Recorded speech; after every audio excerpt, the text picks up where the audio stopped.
نحمده ونصلي على رسوله الكريم أما بعد فأعوذ بالله من الشيطان الرجيم بسم الله الرحمن الرحيم رب اشرح لي صدري ويسر لي أمري واحلل عقدة من لساني يفقهوا قولي اللهم فقهنا في الدين آمين يا رب العالمين. جی سورۃ ہود آیت نمبر 35 آنورڈز آج ہم نے کرنا، اور کل جو آیات ہم نے کی تھی اس میں حضرت نوح علیہ السلام کس طریقے سے اپنی قوم کو سمجھا رہے ہیں، کیا ان کے مکالمات چل رہے ہیں، یعنی قوم آگے سے کیا جواب دے رہی ہے، اس کے بارے میں ہم نے پڑھا تھا۔ ایک تو وہی بات کہ قوم نے جو پس طبقے کے لوگ تھے ان کے اوپر اعتراض کرتے ہوئے کہا کہ یہی تمہارے ساتھ ہوتے ہیں، تو حضرت نوح علیہ السلام نے ان کو کہا تھا کہ اگر میں ان کو دھتکار دوں، اپنے سے دور کر دوں، تو پھر میری مدد کون کرے گا؟ اللہ تعالیٰ کی یعنی مدد آنی مجھے رک جائے گی، تو میں ایسا نہیں کروں گا۔ اور پھر ان کے جو اعتراضات تھے ان کے جواب بھی دیے حضرت نوح علیہ السلام نے کہ میرے پاس کوئی خزانے نہیں ہیں، کوئی میرے پاس غیب کا علم نہیں ہے، نہ میں یہ کہتا ہوں کہ میں کوئی فرشتہ ہوں، اور نہ میں یہ کہتا ہوں کہ جن کو تم حقیر سمجھتے ہو وہ اللہ کی نظر میں بھی حقیر ہیں، یا اللہ ان کو کوئی خیر سے نہیں نوازے گا۔ یہ تو اللہ کے فیصلے ہیں، اور اللہ کے ہاتھ میں اللہ کی حکمت کے تحت کیے جانے والے فیصلے، اللہ تعالیٰ ان کو خیر بھی سے بھی نوازے گا، اور کیونکہ اللہ تعالیٰ زیادہ جانتا ہے کہ ان کے نفسوں میں کیا ہے، اور اگر میں ان کے ساتھ کوئی ظلم ان کو ایسے دھتکاروں تو میں ظالموں میں سے ہوں گا۔ اور انہوں نے آگے سے حضرت نوح علیہ السلام کو یہ کہا کہ بس تم تو ہر وقت ہمارے سے جنگ و جدال کرتے ہو، جھگڑا کرتے ہو، بہت زیادہ تم نے ہم سے جھگڑ لیا، اب تم اس چیز کو لے آؤ جس کا تم ہم سے وعدہ کرتے رہتے ہو یا ہمیں دھمکاتے رہتے ہو، یعنی جو عذاب کی دھمکی تم ہمیں دیتے ہو تو تب تم ہم اس کو لے آؤ اگر تم سچے ہو تو اس کے جواب میں بھی حضرت نوح علیہ السلام نے ان کو یہ کہا کہ وہ بھی اللہ ہی کی مرضی سے اور اللہ کے ہی علم سے ہے، اللہ کو پتہ ہے کہ تمہارے اوپر کب عذاب آنے والا ہے، تم اپنی فکر کرو اپنے آپ کو بچانے کی، کیونکہ جب وہ آ گیا تو پھر تم اس کو روک نہیں سکو گے، لیکن اگر تم نے اپنے لیے گمراہی میں بھٹکتے رہنے کا ہی فیصلہ کر لیا تو پھر تو میری نصیحت تمہیں کوئی فائدہ نہیں دے گی، خواہ میں تمہاری کتنی بھی خیر خواہی کر لوں۔ اگر اللہ نے ہی یہ فیصلہ تمہارے لیے کر لیا ہے کہ تم لوگوں نے بھٹکتے ہی رہنا ہے، اور اللہ کا فیصلہ یہ کیوں ہوتا ہے جب انسان خود سرکشی اور گمراہی میں بھٹکنے کو ترجیح دیتا ہے باوجود ہدایت کے واضح ہونے کے، تو پھر اللہ تعالیٰ کی طرف سے بھی اس کے لیے یہی فیصلہ کیا جاتا ہے۔ تو اللہ سبحانہ تعالیٰ کا اگر تمہارے لیے یہی فیصلہ ہے، وہ تمہارا رب ہے، اسی کی طرف تم نے لوٹ کے جانا ہے، تو پھر میرا سمجھانا یا میرا نصیحت کرنا بھی تمہارے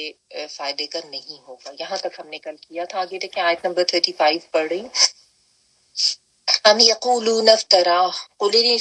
ان افتریتہ فعلی اجرامی وانا بریء مما تجرمون، کیا یہ لوگ کہتے ہیں کہ اس نے اس کو خود گھڑ لیا ہے؟ آپ کہہ دیں کہ میں نے اسے گھڑ لیا ہے تو میرے جرم کا وبال مجھ پر ہوگا، اور میں اس سے بری و ذمہ ہوں جو جرم تم کر رہے ہو۔ ام یا یقولون وہ کہتے ہیں، یا آتا ان والا وہ کے معنوں میں، قاف واو لام روٹ ورڈ ہے، واو نون پلورل کا، وہ کہتے ہیں، کون کہتے ہیں یہ میں بھی آپ کو تفسیر میں بتاتی ہوں۔ افطراہ فا را اور یا اس کا روٹ ورڈ ہے، اور افطرا کا ورڈ ہوتا ہے اس سے جس کا مطلب ہوتا ہے فیبریکیٹ کرنا، گھڑ لینا، ٹھیک ہے۔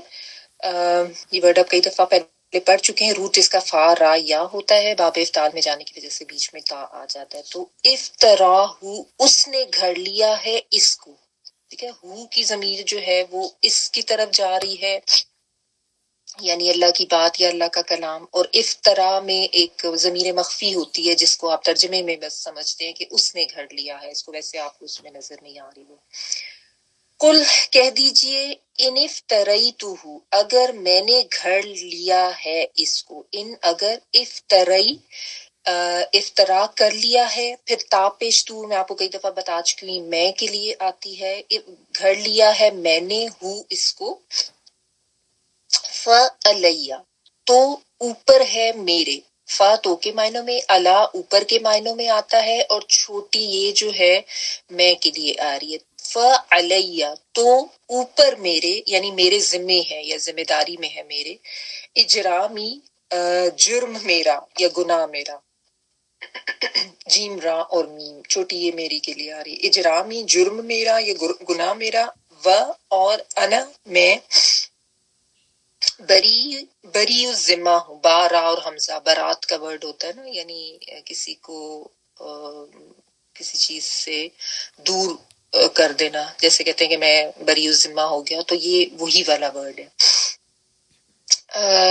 بری مما میں بری الذمہ ہوں اس سے جو، ٹھیک ہے، من و ما سے، مما اس سے جو، تجرمون تم جرم کرتے ہو، تا تین والا تم کے معنوں میں، جیم را میم جو، مواؤنون پلورل کا، جو تم جرم کرتے ہو، ٹھیک ہے۔ اچھا، اب یہ جو بات ہے نا کہ وہ کہتے ہیں کہ اس نے گھڑ لیا ہے اس کو، اس کے بارے میں علماء کی دو طرح کی رائے ہیں۔ ایک تو رائے یہی ہے کہ جو سارا سین چل رہا ہے حضرت نوح علیہ السلام کا مکالمہ ان کی قوم کے ساتھ، اسی کو یہاں پہ بیان کیا جا رہا ہے، اور اس حوالے سے یہ ایسے ہی ہے کہ جیسے حضرت نوح علیہ السلام کی قوم جو کہ ان کے ساتھ جھگڑا کر رہی ہے اور ان سے نہیں مان رہی، تو ان کا یہ کہنا ہے کہ وہ یہ کہہ رہے ہیں کہ تم خود ہی اپنی طرف سے باتیں گھڑ کے لے آتے، کیونکہ بات ابھی ہوئی تھی نا عذاب لانے کی، اور وہ کہہ رہے تھے کہ تم لے آؤ، تو یہ کہ یعنی وہ یہ کہتے ہیں کہ یہ تو ایسے ہی باتیں گھڑ کے لے آتا ہے اور اس میں کوئی حقیقت نہیں ہے، اور ایسے ہی ہمیں دھمکا رہا ہوتا ہے۔ تو اس لحاظ سے دیکھا جائے تو ان کو آگے سے یہ کہا جا رہا ہے کہ آپ ان کو یہ کہہ دیں کہ اگر میں نے گھڑ لیا تو میری ذمہ داری ہے، تم اپنے جرم کی فکر کرو کہ تم جو گناہ کر رہے ہو، یعنی اگر تمہیں لگ رہا ہے کہ میں جھوٹ بول رہا ہوں تو ٹھیک ہے، میرے گناہ کا وبال تو میرے اوپر ہی آئے گا نا، لیکن تم جو غلط کام کر رہے ہو اور تم جو لڑائی جھگڑے کر رہے ہو، تم اس کی فکر کرو، اور تم جو غلط کام شرک اور جو بھی نافرمانیاں کر رہے ہو، اس کی وجہ سے جو تمہاری پکڑ ہونی ہے،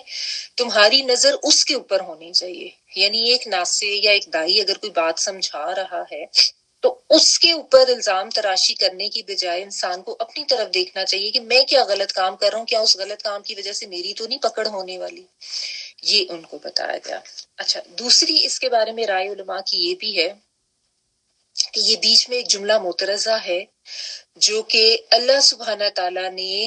اپنی بات نبی صلی اللہ علیہ وآلہ وسلم کو فرمائی۔ اس میں آپ بیک گراؤنڈ میں ایک یہ چیز یاد رکھیں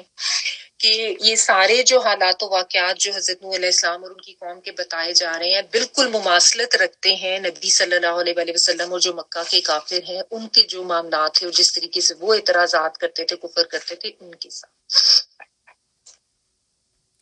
تو جملہ مترجہ یہ ہوتا ہے کہ آپ کسی کی بات بتاتے بتاتے بیچ میں جب اپنی بات کر دیتے ہیں نا، اور ایسا کئی جگہوں پہ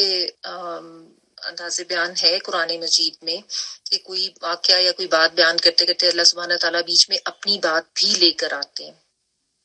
تو اس کے لیے ٹرم یہ یوز ہوتی ہے۔ تو کچھ مفسرین کا یہ خیال ہے کہ یہ جو ہے چونکہ حالات ظاہر ہے بہت زیادہ مماثلت رکھتے تھے حضرت نوح علیہ السلام کی قوم کے، اور نبی صلی اللہ علیہ وآلہ وسلم کو بھی جو مکہ کے کافر ہیں وہ یہی کہتے تھے کہ تم خود سے گھڑ کے لے آئے ہو یہ کلام اللہ کا۔ بس پلیز اس کو پاز کر دیں تھوڑی دیر۔ سوری میری ایک امپورٹنٹ کال تھی۔ السلام علیکم۔ اعوذ باللہ من الشیطان الرجیم، بسم اللہ الرحمن الرحیم۔ اشرح لی صدری ویسر لی امری۔ جی، تو وہ دوسری بات جو میں آپ کو کہہ رہی تھی کہ دوسری رائے علماء کی اس کے بارے میں یہ ہے کہ یہ نبی صلی اللہ علیہ وآلہ وسلم کو جو کفار مکہ کہتے تھے ایگزیکٹلی وہی بات جو حضرت نوح علیہ السلام کو بھی لوگ کہتے تھے کہ تم اپنے پاس سے گھڑ لیتے اور اعتراض کرتے تھے، انکار کرتے تھے، نہیں مانتے تھے، تو اس چیز کا حوالہ دیتے ہوئے کہ یہ بھی یہی بات کہتے ہیں تمہیں کہ تم خود سے گھڑ کے لے آئے ہو اس کلام کو، یا جو تم انظار ہمارے ساتھ کرتے ہو اور ہمیں ڈراوے دیتے ہو کہ قیامت آئے گی یا اللہ کی سزا آئے گی، اللہ کی پکڑ آئے گی، اس کو بھی تم ہی جو ہے وہ جھوٹ سمجھتے ہو۔ تو یہ یاد رکھو کہ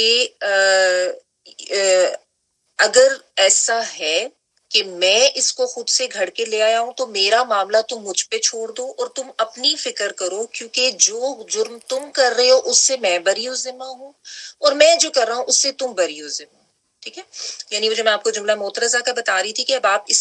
حضرت نوح علیہ السلام والے واقعے کو چھوڑ کے واپس آ جائیں جب قرآن کا نزول ہو رہا ہے اور جو مکہ کے کافر ہیں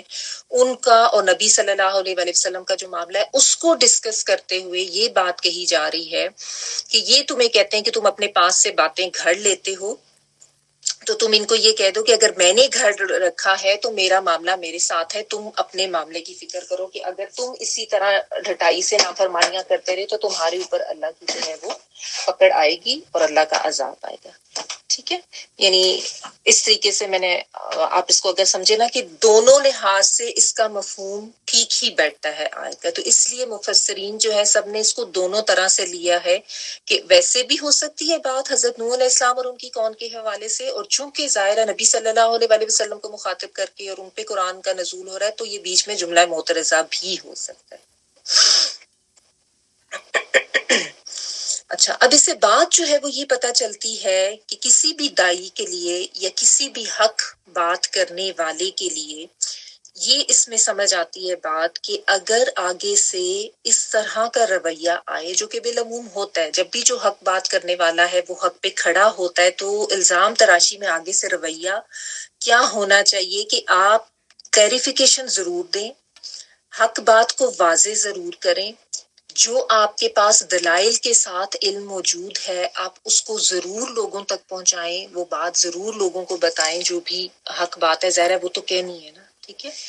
لیکن دیر از اے سرٹن لمٹ، مطلب آپ ظاہر ہے ایک حد تک ہی بات کسی کو کنوے کر سکتے ہیں نا. جب آپ کو یہ لگے کہ بہت ہی زیادہ سرکشی اور ہٹ دھرمی کا ہی رویہ ہے، کیونکہ آگے سے بعض لوگوں کا رویہ یہ ہوتا ہے نا میں نہ مانوں ہاں والا، کہ وہ سنیں گے بھی نہیں دلائل کیا ہے اور وہ سمجھنے کی طرف بھی نہیں آ رہے ہوتے. تو جب آپ دیکھیں کہ کسی کا رویہ ایسا ہے کہ وہ بس نہیں پر اڑا ہوا ہے کہ نہیں ماننا میں نا، کیونکہ ان کے رویے یہی ہوتے تھے، چاہے آپ کفار مکہ کو دیکھ لیں، چاہے یہ جو حضرت نوح علیہ السلام کی قوم ان کے بارے میں اب آپ دیکھیں پڑھ رہے ہیں نا کتنے کتنے سال تک ان کو تبلیغ ہوتی رہی اور ایک ہی ہٹ دھرمی والا اور ضد والا ان کا رویہ ہوتا تھا. تو جب ایسا رویہ ہونا تو اس میں پھر کیا ایک نصیحت مل رہی ہے دائی کے لیے یا ہر حق بات کرنے والے کے لیے کہ ٹو سرٹن لمٹ آپ اس کو سمجھائیں گے، اس کے بعد آپ اس کو کہہ دیں گے کہ ٹھیک ہے یہ حق بات ہے، اس کے لیے یہ دلائل میرے پاس ہے، یہ میرا شرع صدر اس کے اوپر ہے. تمہیں اگر لگتا ہے کہ میں جھوٹ بول رہا ہوں یا میں غلط کہہ رہا ہوں تو اس کا وبال میرے اوپر ہے نا، تم اس کو میرے اوپر چھوڑ دو اور تم اپنے جو غلط کام ہے اس کی فکر کرو. یعنی بس آپ اس کو ایک یہ سوچ دے دیں کہ تم جو کر رہے ہو وہ غلط کر رہے ہو، تو تم میرا معاملہ میرے پہ چھوڑ دو، اپنا معاملہ اپنے پہ چھوڑ دو. کیونکہ اس سے یہ بھی یعنی ایک چیز پتہ چلتی ہے نا کہ ہر ایک نے اپنے اعمال کا وبال خود بھگتنا ہے، کوئی کسی دوسرے کے اعمال کا بوجھ نہیں اٹھا سکے گا. لا وازرۃ وزر اخری، ہر ایک نے اپنا اپنا ہی اٹھانا ہے، دوسرے کا بوجھ تو کوئی نہیں اٹھائے گا نا. اور بلکہ یہ جو لوگ اس طرح کے دعوے کر رہے ہوتے ہیں کہ ہم تمہیں بچا لیں گے، ہمارے ہاتھ پہ بیعت کر لو، ہمارے گروپ میں شامل ہو جاؤ، یہ تو سب بیکار کی باتیں ہیں نا. تو یہ یہاں پہ سمجھنے کی بات ہے کہ جب اس طرح کا معاملہ ہو جائے تو معاملہ اللہ پر چھوڑ دیں، ٹھیک ہے نا، اور اگلے کو بھی اللہ کے سپورٹ کر دیں جو نہیں مان رہا. چاہے آپ کوئی دینی لحاظ سے کوئی بات ایکسپلین کر رہے ہیں یا بعض دفعہ کوئی دنیاوی معاملات بھی ایسے ہو جاتے ہیں اپنے جاننے والوں کے ساتھ، دوست احباب کے ساتھ، رشتہ داروں کے ساتھ، جس میں بعض دفعہ ایسا ہوتا ہے کہ کوئی کانفلکٹ اس طرح کا ہو جاتا ہے کہ آپ اس کو کلیئر کر کے تھک جاتے ہیں اگلے کو، یا اپنی صفائیاں دے کے، یا آپ جو بھی آپ کے پاس سچ کے لیے ثبوت یا دلائل ہوتے ہیں آپ دے دے کے اگلے کو سمجھا رہے ہوتے ہیں، لیکن وہ نہیں مان رہے ہوتے اور ان کا رویہ یہی ہوتا ہے کہ بس وہ جو انہوں نے الزام لگایا وہی صحیح ہے، یا انہوں نے آپ کی بات جو ہے وہ نہیں سننی. عموماً ہوتا یہی ہے کہ اگر کوئی حق بات کرنے کی کوشش کرے کسی لحاظ سے بھی، تو جو زیادہ متکبرین ہوتے ہیں نا ان کا یہ معاملہ ہوتا ہے کہ وہ دوسرے کی بات نہیں سمجھتے یا نہیں سنتے. جب بھی اس طرح کا کوئی کانفلکٹ ہوگا، کوئی بحث ہوگی، تو یہ ایک بالعموم رویہ لوگوں کا ہوتا ہے. تو اس لیے ایسے معاملے میں بھی دین کا معاملہ ہے، حق بات کرنی ہے تب بھی، یا کوئی دنیاوی معاملہ ہے جس میں آپ نے اپنی طرف سے پوری اپنی صفائیاں دے دی یا معاملے کو کلیئر کرنے کی کوشش کر دی، لیکن اگلا بندہ اڑا ہوا ہے تو بس آپ معاملہ اللہ تعالیٰ کے اوپر چھوڑ دیں، اس کو بھی اللہ کے اوپر چھوڑ دیں. کیونکہ دیکھیں ایسے لوگوں کے ساتھ جن میں تکبر ہوتا ہے نا،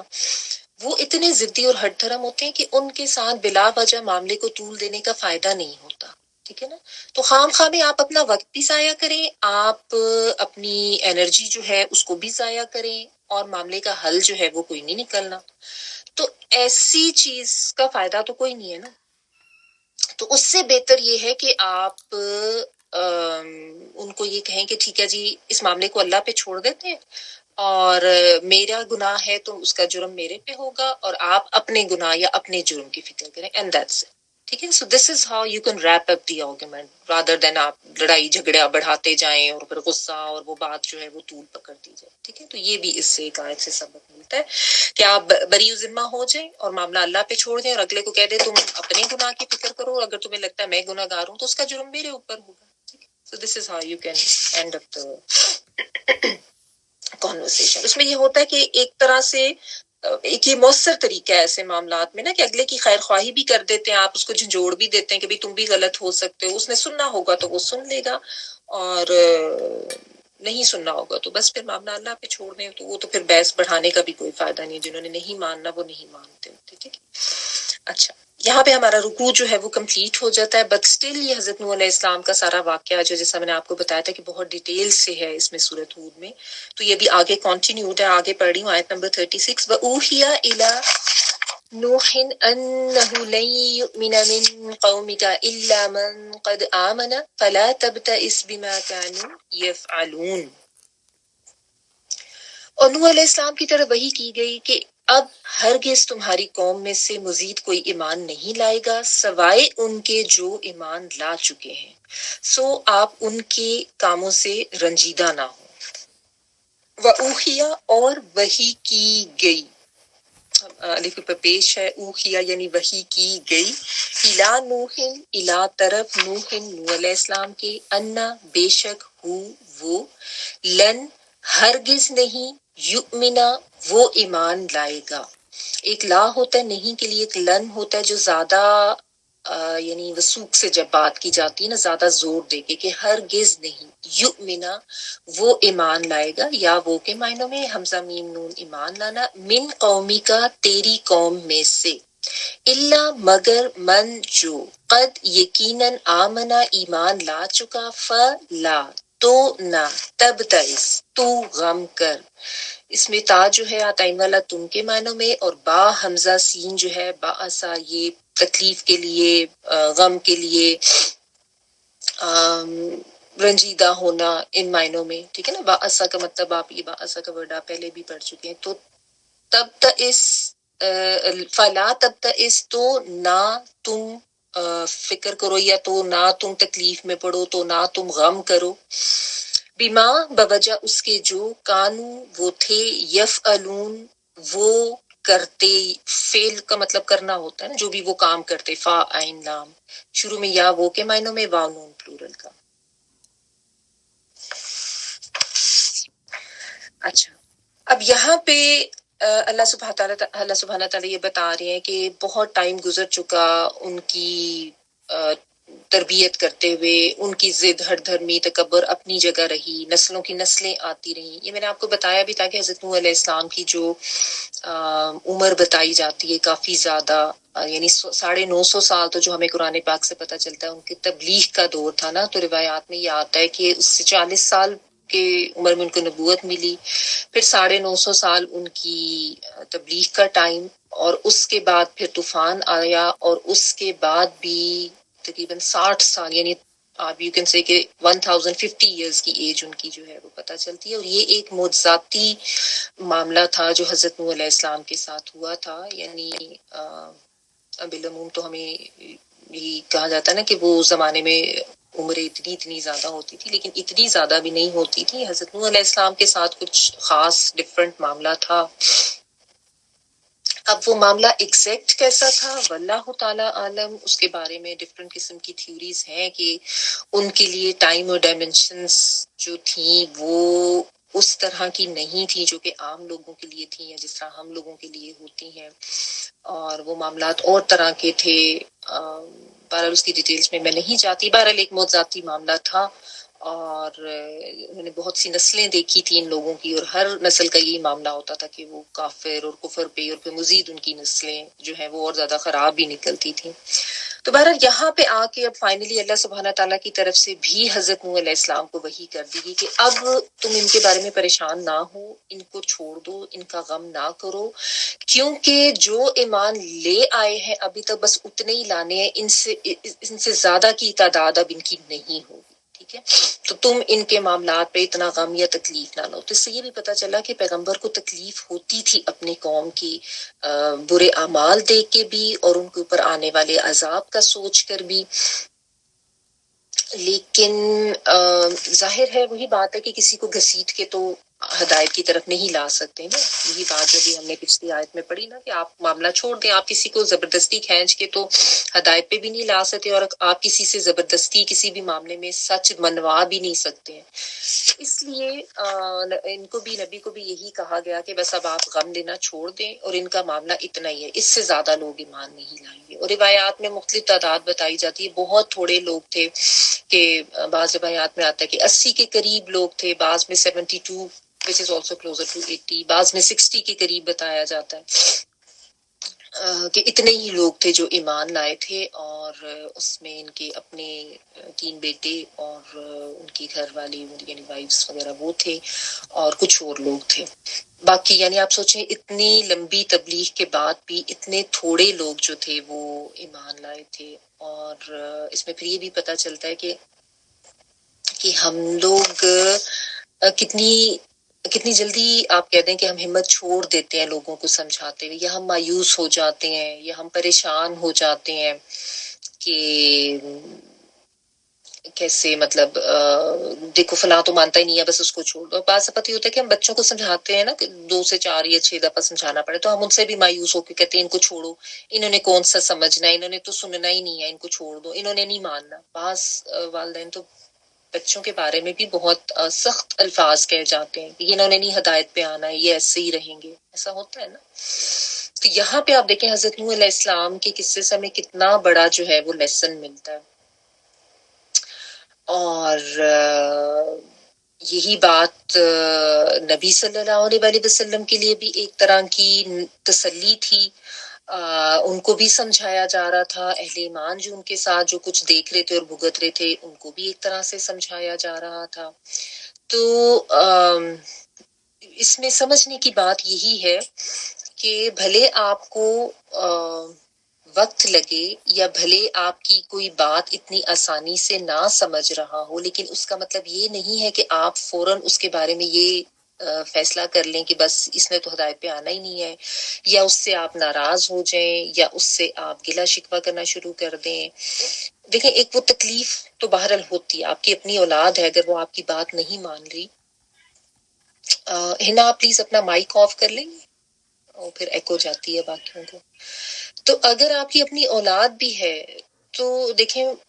یہ بھی تو ہے نا کہ بچوں کی تربیت میں اگر کوئی پرابلم ہے تو اس میں بھی تو ہماری کمی کوتاہی ہے نا. شاید جب ان کو سمجھانے کا وقت تھا اس وقت ہم نے انہیں نہیں سمجھایا، یا ہمارا سمجھانے کا طریقہ اتنا مؤثر نہیں تھا. ٹھیک ہے، کیونکہ ہم سب مدرز ہیں، بچے سب کے گھر میں ہے، یہ پرابلم سب کو ہوتی ہے، اس لیے میں عموماً یہ مثال دے کے سمجھاتی ہوں. ورنہ آپ کسی کے بھی حوالے سے یہ بات لے لیں، آپ کسی کو بھی سمجھا رہے ہیں نا تو فوراً سے جو ہم کہتے ہیں نا اور رہنے دو، انہوں نے کون سا ہدایت پہ آنا ہے، ان کو نہیں سمجھانے کی ضرورت. بعض دفعہ لوگ اس طرح کے بھی الفاظ بول جاتے ہیں، ان کے دلوں پر تالے ہیں، وہ جو اللہ تعالیٰ نے کہا ہے نا سمن بکمن. دیکھیں یہ سمن بکمن والی بات کن ضدی ہٹ دھرم کافروں کے لیے کہی گئی تھی جن کے سامنے قرآن نازل ہو رہا تھا. اور عموماً والدین جو ہیں بڑی آرام سے یہ بات اپنے بچوں کے بارے میں بھی کہہ جاتے ہیں کہ مت کہا کریں، اتنا زیادہ بے صبرا ہونے کی ضرورت نہیں ہے. دیکھیں ہماری اولاد ہے، ہم اگر ان کے بارے میں اس طرح بے صبرے ہو جائیں گے، یا ان کو سمجھانے کے لیے اگر ہم پریشان ہو رہے ہیں اور ان کے بارے میں ہم یہ کہنا شروع کر دیں گے کہ انہوں نے تو سیکھنا نہیں ہے، یہ سمن بکمن ہے، ان کو چھوڑو. 2 سے 4 سے 6 دفعہ آپ نے ان کو نماز پڑھنے کا کہا، اگر انہوں نے نہیں صحیح کہی تو لوگ یہ کہہ کے اپنی جان چھڑا لیتے ہیں اپنے آپ کو تسلی دینے کے لیے کہ وہ جو اللہ نے کہا ہے نا سمن بکمن، یہ انہی میں آتے ہیں. یہ سنے ہوں گے ایسے الفاظ آپ نے. تو یہ غلط ہے، یہ نہیں کرنا ہے. اگر آپ کا بچہ اب اگر یعنی 15-16 کا ہو گیا ہے اور وہ نماز نہیں پڑھ رہا تو اس میں کوتاہی تو آپ کی اپنی ہے نا، کہ آپ نے کیوں اس کو 6-7 سال کی عمر سے سمجھانا نہیں شروع کیا، آپ نے اس وقت اس کو کیوں گائیڈ نہیں کیا، اور اگر کیا تھا تو اس کا مطلب یہ کہ آپ نے بہت تھوڑا کیا تھا، جتنا زیادہ کیا جانا چاہیے تھا ٹل دی ایج آف 10 ایئرز، اس طرح سختی آپ نے بھی تو نہیں کی نا۔ تو پھر اب ایک دم سے تو یہ نہیں ہوگا کہ ایک دن بچے اٹھیں گے اور ان کے ہاتھ میں تسبیح ہوگی، سر پہ ٹوپی ہوگی اور وہ مسجد جا رہے ہوں گے، obviously اس طرح نہیں ہوتا، ٹھیک ہے۔ تو یہ چیز یاد رکھیں کہ فوراً سے یہ نہیں کہہ دینا کہ بس ان کو چھوڑ دے اور یہ تو ایسے ہیں، ٹائم لگتا ہے، بہت زیادہ بے صبرا ہونے کی ضرورت نہیں ہے، دعا ضرور کرتے رہے۔ سب سے بڑا ٹول جو ہے نا، آپ اپنا عمل بھی کریں گے، سمجھائیں گے بھی، سمجھاتے رہیں گے، صبر سے کام لیں گے، وہ نہیں مان رہے آپ نے پھر سمجھانا ہے، وہ نہیں مان رہے آپ نے پھر بتانا ہے، اور ساتھ ان کے لیے دعا کرتے رہنا ہے، ٹھیک ہے۔ تو یہ حضرت نوح علیہ السلام کے قصے سے تو ہمیں اتنا بڑا یہ لیسن ملتا ہے نا، کہ ان کی کتنی بڑی ایفرٹ تھی۔ دیکھیں کوئی عام چھوٹی بات نہیں ہوتی، آپ کسی کو 1 سے 2 دفعہ 3 دفعہ سمجھائیں اور وہ پھر وہی حرکت کرے۔ ہم اب وہی تو میں بات کریں کہ ہم اپنے بچوں سے تنگ پڑ جاتے ہیں، تو ادھر نبی کا حوصلہ دیکھیں۔ ظاہر ہے ہماری آزمائش یا ہمارا معاملہ اس طرح کا تو ہے بھی نہیں نا، تو اسی لیے اس سے یہ سیکھنے کی بات ہے کہ ہمارے اوپر جتنی تھوڑی سی ذمہ داری ہے، کم از کم اس کے لیے تو ہم صبر کا مظاہرہ کریں نا۔ تو اس طرح کی باتیں نہ کریں ان کے لیے، یہ تو سوچ سیکھ ہی نہیں سکتے یا انہوں نے تو ہدایت پر آنا ہی نہیں ہے، ٹھیک ہے۔ اور ایسا بھی نہیں ہے کہ پیغمبر جو ہے ان کو کوئی تکلیف نہیں ہوتی تھی، ان کو بہت دکھ ہوتا تھا، کیونکہ پیغمبر اپنی ذمہ داریوں کو بہت زیادہ سنجیدگی سے لیتے تھے، اور نبی صلی اللہ علیہ وآلہ وسلم کے بارے میں بھی ہم نے کئی دفعہ یہ پڑھا ہے کہ اتنا آپ کا نرم دل تھا اور آپ کو اتنا دکھ ہوتا تھا۔ وہ دکھ اپنی ذات کے لیے اتنا نہیں ہوتا تھا، حالانکہ آپ کے اوپر تانے کسے جاتے، آپ کا مذاق اڑایا جاتا، آپ کو پتہ نہیں کیا کیا باتیں کر کے تمسخر کیا جاتا، لیکن آپ صلی اللہ علیہ وآلہ وسلم کو دکھ یہ ہوتا تھا کہ یہ اپنے آپ کو کس عذاب کی طرف ڈھکیل رہے ہیں، کس انجام کی طرف ڈھکیل رہے ہیں۔ تو اس میں نبی صلی اللہ علیہ وآلہ وسلم کو بھی ساتھ ساتھ تسلی دی جا رہی ہے کہ ایسا معاملہ صرف آپ کے ساتھ نہیں ہے، آپ سے پہلے جو انبیاء آئے انہوں نے کتنے عرصہ تبلیغ کی اور ان کو بھی یہی دیکھنا پڑا، اور عام انسانوں کو بھی اس سے بہت سے لیسنز ملتے ہیں، اس لیے یہ واقعات بار بار ریپیٹ ہوتے ہیں قرآن پاک میں، ٹھیک ہے۔ تو بہرحال ایک طرح سے ان کو یہ بتا دیا گیا کہ اب ان کی سزا کا وقت قریب ہے، جنہوں نے ایمان لانا تھا وہ لے آئے ہیں، باقیوں کو آپ چھوڑ دیں۔ اور اسی لیے پھر حضرت نوح علیہ السلام کی اپنی بھی دعا آتی ہے نا، انی مغلوب فانتصر، اور پھر اور بھی سورہ نوح میں آتی ہے ان کی دعا کہ بس اب ان میں سے تو اور کوئی بھی ایمان لانے والا نہیں ہے، اور یا اللہ اب تو ان کافروں سے دنیا کو پاک کر دے، کیونکہ اب آگے ان کی جو بھی نسلیں ہوں گی وہ بھی کفر پہ ہوں گی، کیونکہ میں نے آپ کو بتایا نا وہ تو اتنی نسلوں کے ساتھ یہ معاملہ دیکھ رہے تھے کہ ان کا یہی معاملہ جو ہے وہ چلی جا رہا ہے۔ اس طرح سے انہوں نے جو ہے پھر یہی والی دعا حضرت نوح علیہ السلام نے خود بھی پھر قوم کے لیے کی تھی۔ بہرحال اب اس کے بعد اللہ سبحانہ تعالیٰ کی طرف سے مزید کیا ہدایات دی گئیں، کیا احکامات دیے گئے حضرت نوح علیہ السلام کو، وہ آگے آ رہے ہیں۔ وَاصْنَعِ الْفُلْكَ بِأَعْيُنِنَا وَوَحْيِنَا وَلَا تُخَاطِبْنِي فِي الَّذِينَ ظَلَمُوا إِنَّهُمْ مُغْرَقُونَ، اور تم ہماری نگرانی میں ہمارے سامنے ایک کشتی بناؤ اور ظالموں کے بارے میں مجھ سے کوئی بات نہ کرنا، وہ ضرور غرق کیے جائیں گے۔ وَاصْنَعِ الْفُلْكِ، اور بنا لو، سنا سواد نون اور عین یہ اس کا روٹ ورڈ ہے، صنعت کاری ہوتا ہے نا اردو میں، کچھ بنانے کے لیے آتا ہے، اسی سے ہے۔ وسنا اور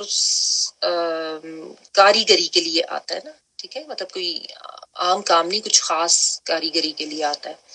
تو اس لیے اس میں فے اے نام فعلا والا ورڈ نہیں ہے، وسنا کا ورڈ ہے۔ اور بنا لو الفل کا ایک کشتی، وسنا یہ جو ہے یہ امر کا صیغہ ہے، اور فلک یہی روٹ ورڈ ہوتا ہے، فا لام اور کاف، یہ کشتی کے لیے آتا ہے، ٹھیک ہے۔ بِأَعْيُنِنَا، نگاہوں کے سامنے ہماری، عین نگاہ کو نظر کے لیے آتا ہے نا، یا آنکھ کے لیے آتا ہے، عین یا اور نون، اور اینڈ میں جو نون الف نہ آ رہا ہے وہ ہم کے لیے آتا ہے، اور شروع میں جو بازر بھی ہے، میں نے آپ کو بتایا بازر بھی کے مختلف معنی ہوتے ہیں، ساتھ کے معنوں میں بھی آتا ہے، کو کے معنوں میں بھی آتا ہے، پر کے معنوں میں بھی آتا ہے، بعض دفعہ قسم کے معنوں میں بھی آتا ہے۔ تو یہاں پہ بِأَعْيُنِنَا ہماری نظروں کے سامنے، اس کا مطلب یہ کہ ہماری نگرانی میں بناؤ، ٹھیک ہے۔ وحینا، اور وحی کے مطابق ہماری، وہی ہوتی ہے واو خا یا اس کا روٹ ورڈ ہے، اور نون الف نا ہم کے لیے آتا ہے، اور بمطابق وہی کے ہماری، و لا اور نہ تخاطبنی تم مخاطب ہونا مجھ سے، تخاطبنی میں تا تم والا ہے عطین والا، اور خا توئیں اور با خطاب کرنا، یہ سب کو پتہ ہی ہے اردو کا ورڈ ہے، اور نون چھوٹی ہے نی جو ہے وہ میری کے لیے آتا ہے۔ تو نہ تم مخاطب ہونا مجھ سے، یعنی کوئی بات نہ کرنا مجھ سے، کس طرح کی بات نہ کرنا، فی الذین الذین ان لوگوں کے بارے میں ظلموا جنہوں نے ظلم کیا، یعنی جنہوں نے کسی بھی طرح کی کوئی غلط کام کیا۔ اور میں نے آپ کو کل بھی بتایا تھا کہ ظلم جو ہے کسی بھی چیز کو اس کا اصل مقام نہ دینا، ودی شیء فی غیر محلہ، یعنی کسی چیز کو اس کے اصل مقام سے ہٹا دینا، اس کا اصل مقام نہ دینا۔ انہم بے شک وہ، مغرقون وہ غرق کیے جائیں گے، غین را اور قاف، اور واو نون جو ہے وہ پلورل کا ہے، ٹھیک ہے، مغرقون۔ یہ جو مغرقون میں نے آپ کو کئی دفعہ بتایا کہ اس طریقے سے پیش سے شروع ہو رہا اور ساری حرکات ورڈ کے اوپر ہی ہوں تو پھر اس کا ترجمہ اس طریقے سے کیا جاتا ہے، وہ غرق کیے جائیں گے، یا مغرقون اگر آپ ویسے دیکھیں تو غرق ہونے والے، ٹھیک ہے۔ اچھا، اب کیا ہوا کہ نبی جو ہے ان کا پیغام کسی قوم کو جب پہنچا دیا جاتا، ایک مہلت ہوتی تھی ہر قوم کے لیے، یعنی جس وقت تک کا ٹائم اس قوم کے پاس ہوتا تھا اس وقت تک ان کو ٹائم دیا جاتا کہ وہ شاید مان جائیں، شاید ہدایت پر آ جائیں، ٹھیک ہے۔ لیکن جب وہ مہلت ختم ہو جاتی ہے تو اس کے بعد پھر ان کی پکڑ کا وقت آ جاتا ہے، اور وہ وقت تب ہوتا ہے جبکہ جتنے بھی جو خیر جن کے اندر ہوتی ہے اور جنہوں نے ایمان لانا ہونا ہے وہ جب لے آتے ہیں، ظاہر اللہ سبحانہ تعالیٰ کو اپنی حکمت سے پتہ ہی ہوتا ہے کہ اب مزید ان میں سے کسی نے ایمان نہیں لانا، اس کا بھی ان کو بتا دیا گیا، ٹھیک ہے نا۔ تو پھر اس کے بعد جب قوم کی مہلت ختم ہو جاتی ہے تو پھر ایمان والوں کو بچا لیا جاتا ہے، اور جو کافر اور جو ہٹ دھرم اور ضدی لوگ ہوتے ہیں ان کے لیے پھر اللہ تعالیٰ کی طرف سے عذاب کا معاملہ کر دیا جاتا تھا۔ یہ اللہ سبحانہ تعالیٰ کا قانون رہا تھا قوموں کے حوالے سے، ٹھیک۔ تو اب یہاں پہ اللہ سبحانہ تعالیٰ نے حضرت نوح علیہ السلام کو گائیڈ یہ کیا، کیونکہ ان کے اوپر جو قوم پہ جو عذاب آنا تھا وہ طوفان کا، سیلاب کا آنا تھا، اور وہاں سے حضرت نوح علیہ السلام اور ان کے جو ماننے والے تھے ان کو نکالنے کا کوئی بندوبست ہونا چاہیے تھا۔ تو اس میں پھر یہ آتا ہے کہ اللہ سبحانہ تعالیٰ نے حضرت نوح علیہ السلام کو وحی کی، اور ان کو وحی کے ذریعے ایک تو یہ بتایا گیا کہ تم نے ایک کشتی بنانی ہے، ٹھیک ہے، اور ساتھ ان کو یہ بھی بتایا گیا کہ کس طریقے سے بنانی ہے، جو بھی آیونان ہے، یعنی اس کا مطلب یہ کہ اللہ کی نگرانی میں اللہ کی بتائے ہوئے طریقے کے مطابق تم یہ سب بناؤ گے، یہ کشتی بناؤ گے، کیونکہ اس سے پہلے یہ ہے کہ کشتی کسی نے نہیں بنائی تھی، he was the first one to make it, اور اللہ سبحانہ تعالیٰ نے ان کو سمجھایا تھا۔ اور ساتھ ان کو یہ کہا گیا کہ تم نے ظالموں کے بارے میں مجھ سے کوئی بات نہیں کرنی، ظالم جتنے بھی ہیں وہ سب غرق ہونے والے، انہوں نے تو ڈوبنا ہی ڈوبنا ہے۔ یہ اللہ سبحانہ تعالیٰ کی طرف سے کلیئر کٹ انسٹرکشنز جو ہیں ان کو دے دی گئی تھی، اس کو آپ نے یاد رکھنا ہے، آگے اس کا کنیکشن ہوگا۔ بہرحال کمنگ بیک ٹو دا کشتی، یہ جو کشتی ہے نا اس کے بارے میں بہت سی تفصیلات ملتی ہیں، امام قرطبی رحمہ علیہ، امام ابن کثیر، کچھ اور بھی علماء ہیں جنہوں نے اس کشتی کے بارے میں بہت سی جو روایات ہیں وہ اکٹھی کی ہیں اور ان کو لیا ہے اور اس کو بتایا ہے، اور مختلف روایات ہیں، واللہ تعالی عالم اس میں ایگزیکٹ حقیقت کتنی ہے ذرا اللہ سبحانہ تعالیٰ زیادہ بہتر جانتے ہیں۔ کچھ اس میں سے اسرائیلی روایات کے ذریعے بھی بات چیت جو ہے وہ اکٹھی کی گئی ہے، کچھ حضرت ابن عباس رضی اللہ تعالیٰ عنہ سے مروی روایات بھی ملتی ہیں، اور بالعموم جو مفسرین ہیں حضرت ابن عباس رضی اللہ تعالیٰ عنہ کی جو بات ہے اس کو زیادہ ویٹیج لیتے ہیں، لیکن اس میں بھی پھر دو طرح کی آ جاتی ہے نا، کہ ایک روایات میں یہ ڈیٹیل ملی اور دوسری میں یہ، ٹھیک ہے۔ تو میں وہ مختصراً آپ کو تھوڑا سا بتا دیتی ہوں، کیونکہ تفسیر ابن کثیر یا اس طرح کی جو ہے امام سیہوتی جو ہے انہوں نے بھی لکھا اپنی تفاسیر میں، میں کل پڑھی تھی یہ 2-3. تو ظاہر ہے کسی آپ میں سے ہر ایک کے پاس مختلف قسم کی تفاسیر ہو سکتی ہیں، اور کسی کے پاس بھی یہ چیز لکھی آ سکتی ہے. تو میں مختصراً آپ کو بتا دیتی ہوں کہ ایک تو یہ آتا ہے کہ حضرت جبرائیل علیہ السلام کے ذریعے اللہ سبحانہ تعالیٰ نے ان کو وحی کی اور ان کو یہ بتایا کہ ظاہر ہے ان کو نہیں پتا تھا کہ کشتی کیا ہوگی، کس طرح سے بنے گی، کوئی وہ کارپینٹر تو نہیں تھے نا، نبی تھے. تو ان کو یہ سمجھایا گیا کہ اس طرح کی اس کی شیپ ہوگی، آگے سے جیسے پرندے کا سینہ ہوتا ہے اس طریقے سے اس کی شیپ ہونی چاہیے. اور پھر یہ بھی آتا ہے روایات میں کہ ان کو اللہ سبحانہ تعالیٰ نے یہ بھی پہلے بتا دیا تھا کہ تم نے درخت اگانے ہوں گے، اور درخت جو ہے وہ کئی سال پہلے سے وہ اگا رہے تھے. کہیں پہ 20 سال آتا ہے، کہیں پہ 100 سال بھی آتا ہے کہ وہ یہ کام کر رہے تھے. اور درختوں کے نام بھی بعض لوگوں نے لکھے ہیں. بہرحال پھر وہ اس کے جب وہ درخت پورا ہوتا اس کو کاٹ کے اس کے پھٹے تیار کر کے اس کو ڈرائی کر کے رکھتے جا رہے تھے، یہ بھی بعض روایات میں آتا ہے. تو پھر جو ڈیٹیلز اس کشتی کی جو ڈائمینشنس ہیں، یعنی اس حجم کے حوالے سے کتنی بڑی تھی کیا تھی، اس کے حوالے سے بھی کچھ تفصیلات ملتی ہیں. جس طرح حضرت ابن عباس کے مطابق اس کی لمبائی جو ہے وہ 300 ذرا تھی اور چوڑائی جو ہے وہ 50 ذرا. ذرا جو ہے نا وہ ویسے تو عربی میں سے ہاتھ سے کونی تک یا کونی سے کندھے تک اس طرح کی وہ لی جاتی ہے، جس کو آپ کہنے کہ 1.5 فٹ کے برابر اتنا ہوگا.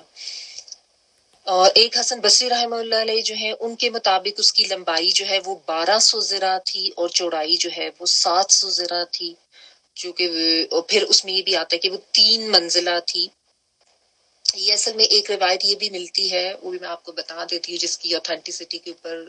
کچھ کو اعتراض بھی ہے، اللہ تعالیٰ عالم. لیکن یہ آتا ہے کہ حضرت عیسیٰ علیہ السلام کے بارے میں جو ہے نا کہ انہوں نے کچھ مردوں کو زندہ کیا تھا، ان میں سے 3 تو ان کی اپنی قوم کے ہی بندے تھے، اور ایک جو ہے وہ یہ آتا ہے کہ ان کی قوم نے ان کو کہا تھا کہ کوئی بہت پرانے کسی مردہ کو زندہ کر کے ہمیں دکھاؤ. تو انہوں نے جو حضرت آدم علیہ السلام کے ایک بیٹے تھے سام، ان کی قبر پہ لوگوں کو کہا کہ مجھے اس پہ لے کے جاؤ. وہاں پہ وہ گئے اور ان کو زندہ کیا. ان کے 3 بیٹے تھے نا، عام، سام، یافز. ان کو زندہ کیا اور پھر وہ جب زندہ ہوئے، اور اس کی ڈیٹیلز کافی ساری ملتی ہیں کہ ان کے بال جو ہیں وہ بہت سفید ہوئے تھے. تو حضرت عیسیٰ علیہ السلام نے ان سے پوچھا کہ تمہارے پہ بڑھاپا آیا تھا جب تمہاری ڈیتھ ہوئی؟ تو انہوں نے کہا کہ نہیں، میں یہ سمجھا کہ قیامت کا وقت قریب آ گیا اور مجھے اٹھایا جا رہا ہے. ایک دم سے اس وجہ سے، اس خوف سے جو ہے میری حالت یہ ہو گئی ہے. بہرحال انہوں نے ان کو بتایا کہ حضرت عیسیٰ علیہ السلام کو نے ان سے پوچھا کہ نوح علیہ السلام کی کشتی کی ڈیٹیلز بتاؤ. تو اس روایات میں یہ پتہ چلتا ہے کہ انہوں نے کہا تھا کہ 1200 کی اس کی لمبائی تھی اور 700 ذرا جو ہے وہ اس کی چوڑائی تھی، اور 3 منزلیں تھیں. نیچے والی منزل میں جو پائے اور وحشی جانور وغیرہ تھے، اس سے اوپر والی جو تھی اس میں انسان اور کھانے پینے کی چیزیں تھی، اور اس سے اوپر والی جو اس میں پرندے وغیرہ تھے. اس طرح کی تفصیلات اس میں ملتی ہیں. واللہ تعالی عالم. I try to find out، لیکن اس کی اوتھینٹسٹی نہیں ملتی. کچھ اس کے اوپر اعتراضات کچھ علماء کے ہیں. بہرحال یہ ایک لکھی بھی آپ کو ملے گی مختلف تفاسیر میں یہ چیز، تو اس کے حوالے سے یہ بھی لمبائی چوڑائی بتائی جاتی ہے. بہرحال اب اس کی جتنی بھی لمبائی چوڑائی تھی، ایک چیز بہرحال کنفرمڈ ہے جس پہ سب متفق ہیں کہ وہ کشتی کوئی عام ڈائمینشنز والی کشتی نہیں تھی. اٹ واز ویری ہیوج، بہت لمبی تھی، بہت چوڑی تھی. ذرا دیکھیں نا، جس کے اوپر